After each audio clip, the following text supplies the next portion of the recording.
NTSB investigators will spend the next week at the scene of that crash looking into what may have caused it. KCOY 12's Sean Larson spoke with a local tour company owner and brings us his perspective on this deadly crash. Sean is live in Oceano with the story. Sean? Scott and Melissa, yeah, it's being called one of the deadliest tour bus accidents in California history. Earlier today, I spoke with the owner of a Humvee tour company here in Oceano, and he happened to be in Palm Springs yesterday and drove right past that deadly accident. This is what Larry Haas calls looking out of his office window. I've had the tour business out here for 17 years. Haas owns Pacific Adventure Tours, taking people out on the dunes of Oceano.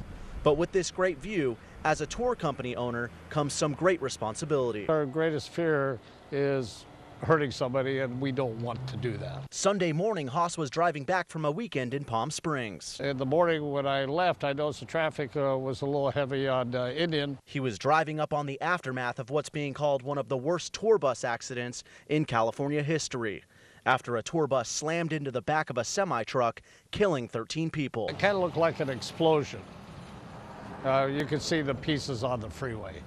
It was almost hard to make out what the vehicle actually was. Haas says these potential accidents always loom in the minds of tour companies. As an operator of a tour business, we worry about that all the time because we have the responsibility of taking care of the people that are riding in our equipment. Haas says he inspects his 4 Humvees daily. We also carry $1 million worth of liability insurance. Haas says he assures his riders of how safe his tours are and points to his experience and year-long training for his drivers. I have the highest safety rating here on the beach for any of the concessions. That's a lot of people get killed on a tour bus, so what went wrong? Mike Flippin says he'd still get on a tour bus today. I don't know what the bus driver's demeanor was, don't know any of that, but yeah, I would still get on a bus. We just want everybody to have a good time. We go from mild to wild.